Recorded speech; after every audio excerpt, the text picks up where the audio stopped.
ಓಂ ಶ್ರೀ ಕಾಲಭೈರವಾಯ ನಮಃ. ಓಂ ಶ್ರೀ ದುರ್ಗಾಯ ನಮಃ. ಇವತ್ತಿನ ಏಪ್ರಿಲ್ ತಿಂಗಳ ಸಮಯದಲ್ಲಿ ನಾನು ನಿಮಗೆ ಕುಂಭರಾಶಿಗೆ ಇರುವಂತಹ ಯೋಗಗಳ ಬಗೆಗೆ ಹೇಳ್ತೀನಿ. ಚತುರ್ಗ್ರಹ ಯೋಗ ಈ ಸಲ ಕುಂಭರಾಶಿಯವರಿಗೆ ಬಂದಿದೆ. ಏಪ್ರಿಲ್ ಕುಂಭರಾಶಿಗೆ ಮಹತ್ವದ ತಿಂಗಳು ಅಂತಲೇ ಹೇಳಲಾಗ್ತಾ ಇದೆ. ಸಾಡೆ ಸಾತಿಯ ಪ್ರಭಾವಕ್ಕೆ ಒಳಗಾಗಿದ್ದಂತಹ ನಿಮಗೆ ಇದೀಗ ಅದೃಷ್ಟ ಬಂದಿದೆ. ಈ ತಿಂಗಳಲ್ಲಿ 4 ಯೋಗಗಳು ನಿಮ್ಮನ್ನು ಹುಡುಕೊಂಡು ಬಂದಿದೆ. ಈ ಯೋಗಗಳಲ್ಲಿ ಸಕಾರಾತ್ಮಕ ಬದಲಾವಣೆಯನ್ನು ನೀವು ಕಾಣಬಹುದು. ಹಾಗಾದರೆ ಏನೆಲ್ಲ ಬದಲಾವಣೆಗಳು ಈ ತಿಂಗಳಲ್ಲಿ ಆಗುತ್ತೆ ನೋಡ್ಕೊಂಡು ಬರೋಣ. ಮೊದಲನೇದಾಗಿ ಅಂಗಾರಕ ಯೋಗದ ಅಂತ್ಯ ನಿಮಗೆ ಕಾಡುತ್ತೆ. ಯಾಕಂದರೆ ಅಂಗಾರಕ ಯೋಗ ಅಂತ ಹೇಳಿದ್ರೆ ಅನ್ನೋದನ್ನು ಫಸ್ಟು ಅರ್ಥ ಮಾಡ್ಕೊಳ್ಳಿ ಏನು ಅನ್ನೋದನ್ನು.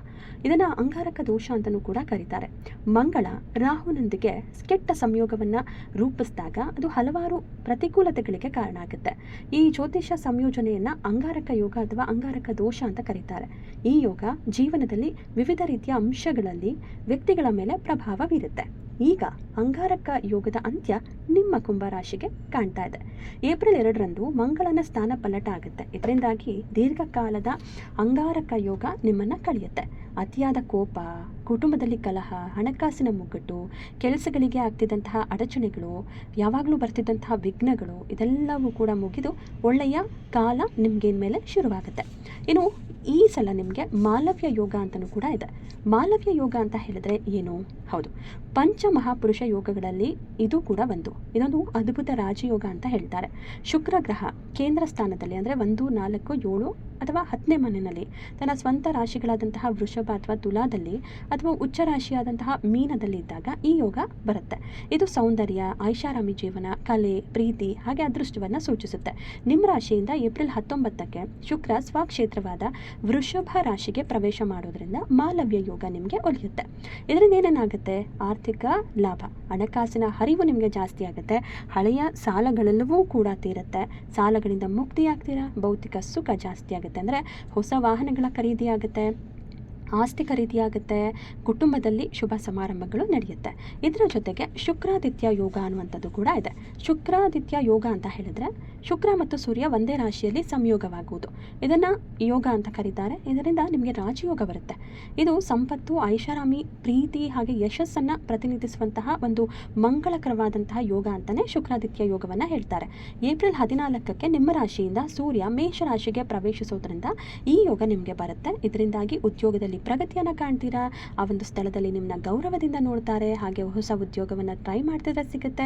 ಬಿಸ್ನೆಸ್ಸಲ್ಲೂ ಕೂಡ ಏಳಿಗೆಯನ್ನು ಕಾಣ್ತೀರಾ. ಇದಾದ ನಂತರ ಇನ್ನೊಂದು ಬಹು ಮುಖ್ಯವಾದ ಯೋಗ ಕುಂಭರಾಶಿಯವರಿಗೆ ಏಪ್ರಿಲ್ ತಿಂಗಳಲ್ಲಿ ಬರುವಂಥದ್ದು ಗಜಕೇಸರಿ ಯೋಗ. ಗಜಕೇಸರಿ ಯೋಗ ಅಂತ ಹೇಳಿದರೆ ಎಲ್ಲರೂ ಕೂಡ ಒಂದಷ್ಟು ಬದಲಾವಣೆಯನ್ನು ನಿರೀಕ್ಷೆ ಮಾಡ್ತಾರೆ. ಎಂತೆಂಥ ದೊಡ್ಡ ದೊಡ್ಡ ಮಹಾಪುರುಷರಿಗೆ ಗಜಕೇಸರಿ ಯೋಗದಿಂದ ಅದೃಷ್ಟ ಬಂದಿರುತ್ತೆ. ಅಂತಹ ಯೋಗ ನಿಮಗೂ ಕೂಡ ಏಪ್ರಿಲ್ ತಿಂಗಳಲ್ಲಿ ಬರ್ತಾ ಇದೆ. ಗುರು ಮತ್ತು ಚಂದ್ರ ಒಟ್ಟಿಗೆ ಯಾವಾಗ ಬರ್ತಾರೆ ಆಗ ಗಜಕೇಸರಿ ಯೋಗ ಉಂಟಾಗುತ್ತೆ ಅಂತ ಹೇಳಲಾಗುತ್ತೆ. ಜ್ಯೋತಿಷ್ಯದಲ್ಲಿ ಗುರುವನ್ನು ಮಂಗಳಕರ ಅಂತ ಪರಿಗಣಿಸ್ತಾರೆ. ಯಾರ ಕುಂಡಲಿಯಲ್ಲಿ ಗಜಕೇಸರಿ ಯೋಗ ರೂಪುಗೊಳ್ಳುತ್ತೋ ಅವರ ಜೀವನದಲ್ಲಿ ಯಾವುದಕ್ಕೂ ಕೂಡ ಕೊರತೆಯೇ ಇರೋದಿಲ್ಲ ಅಂತಲೂ ಕೂಡ ಹೇಳ್ತಾರೆ. ಅವ್ರು ಯಾವಾಗಲೂ ಕೂಡ ಒಂದು ರೀತಿ ಅದೃಷ್ಟವಂತರಾಗಿರ್ತಾರೆ. ಗಜ ಅಂದರೆ ಆನೆ, ಕೇಸರಿ ಅಂದರೆ ಸಿಂಹ. ಇವೆರಡೂ ಒಟ್ಟಿಗೆ ಸೇರಿದ್ರೆ ಎಂತಹ ಯೋಗ ಅಲ್ವಾ. ಸೊ ಇಬ್ಬರನ್ನೂ ಕೂಡ ನಾವು ದೊಡ್ಡ ಮಟ್ಟದಲ್ಲೇ ನೋಡ್ತೀವಿ. ಇನ್ನು ಆ ಒಂದು ಯೋಗ ಬಂದರೆ ದೊಡ್ಡ ಮಟ್ಟಕ್ಕೆ ಹೋಗೋದು ಡೌಟೇ ಇಲ್ಲ. ತಿಂಗಳ ಮಧ್ಯಭಾಗದಲ್ಲಿ ಚಂದ್ರ ಮತ್ತು ಗುರುವಿನ ಸಂಯೋಗದಿಂದ ನಿಮಗೆ ಗಜಕೇಸರಿ ಯೋಗ ಅತ್ಯಂತ ಶುಭ ಫಲವನ್ನು ನೀಡುತ್ತೆ. ಆದರೆ ನೀವು ಗಮನಿಸಬೇಕಾಗಿದ್ದೇನೆಂದರೆ ಏಪ್ರಿಲ್ 14ರ ನಂತರ ಪ್ರತಿದಿನ ಸೂರ್ಯನಿಗೆ ಒಂದು ಅರ್ಘ್ಯವನ್ನು ನೀಡೋದು ಉತ್ತಮ ಫಲವನ್ನು ನೀವು ಕಂಡುಕೊಳ್ಳೋದಕ್ಕೆ ಸಹಾಯ ಮಾಡುತ್ತೆ. ಹಾಗೆ ಬಡವರಿಗೆ ನಿಮ್ಮ ಕೈಲಾದಂತಹ ಒಂದು ದಾನ ಧರ್ಮವನ್ನು ಮಾಡೋದ್ರಿಂದ ಎಲ್ಲವೂ ಕೂಡ ಮತ್ತಷ್ಟು ಯೋಗಗಳು ಒಟ್ಟಿಗೆ ಸೇರೋದ್ರಿಂದ ನಿಮಗೆ ಇನ್ನಷ್ಟು ಉತ್ತುಂಗ ಸ್ಥಾನಕ್ಕೆ ಹೋಗೋದಕ್ಕೆ ನೆರವಾಗುತ್ತೆ.